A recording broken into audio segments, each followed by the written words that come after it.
مشكلة مضيق هرمز الاقتصادية. المشكلة ان تكلفة المرور فيه تضاعفت، مش انه اتقفل او شغال. كل برميل بقى اغلى من غير ما السعر الرسمي بتاعه يتحرك. يعني انت بتدفع فرق سعر مش شايفه. اللي حاصل دلوقتي ده كان بيعدي في المضيق من 140 ل 170 سفينة كل يوم، كل الانواع، منهم 90 ل 110 ناقلة نفط، ومن 15 ل 20 ناقلة غاز.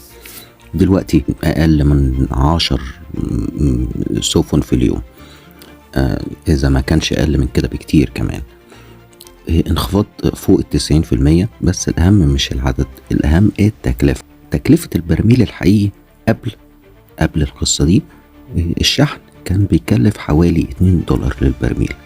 التأمين كان حوالي من ربع دولار ل 30 سنت. دلوقتي الشحن بقى من 5 ل 8 دولار. تأمين حربي أو التأمين عامة من 10 ل 20 دولار.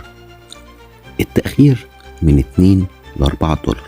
الإجمالي زيادة من 15 ل 25، ممكن 30 كمان على كل برميل. يعني لو السعر البرميل كان 90 دولار، السوق فعليا بيتعامل مع ان سعر البرميل 110 و 115. مع النقل والأكل مصاريفك الشهرية ممكن تزيد من 7% ل 12%. طيب الضربة غير المباشرة اللي هي ايه؟ الفايدة اللي محدش بيحسبه. الطاقة تزيد يعني التضخم يزيد، يعني البنك المركزي يرفع الفايدة بنسبة من 1 ل 2%.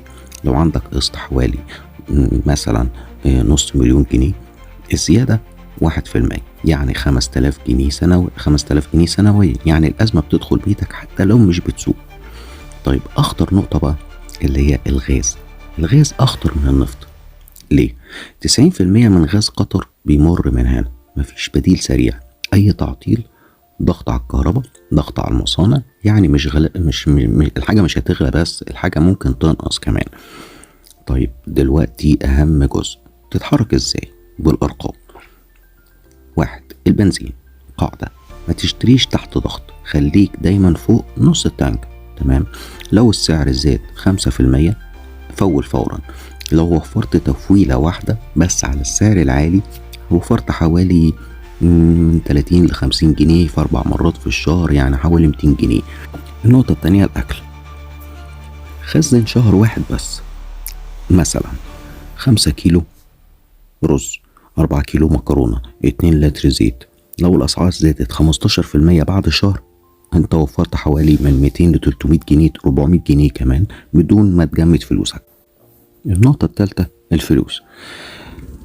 لو معاك تقريبا ممكن 5000 جنيه زيادة، ما تسيبهمش كاش، وزعهم. 30% سيولة، 40% سلعة أساسية، 30% أصل يحافظ على قيمته. ليه؟ لأن التضخم المتوقع من 5 ل 10% خلال شهور. النقطة الرابعة القروض. قاعدة ذهبية، لو الفايدة متغيرة كده انت في منطقة خطر. لو زيادة 2% على القرض، يعني من 10 ل 15% زيادة في القسط الشهري، لو تقدر تثبت القسط اعملها فورا. النقطة اللي بعد كده استهلاك الكهرباء. قلل استهلاكك بنسبة من 10 ل 15%. تكييفك أقل ساعة يوميا، أجهزة غير ضرورية تقفلها. ده بيوفر من 50 ل 150 جنيه في الشهر، ويحميك لو حصل ضغط على الشبكة. ازاي تتجنب الخطر بالكامل؟ انت مش هتمنع الأزمة، بس تقدر تقلل تأثيرها للنص. اشتري قبل ما السوق يتحرك، خفف اعتمادك على الطاقة، وزع فلوسك، قلل التزاماتك. الفكرة مش انك تكسب، الفكرة انك ما تخسرش. اخر حاجة، مضيق هرمز مش بس مشكلة في البحر، ده اختبار. مين فاهم اللعبة ومين هيدفع الثمن. الخلاصة الرقمية السريعة للموضوع ده، حركة السفن قلت بنسبة 90%.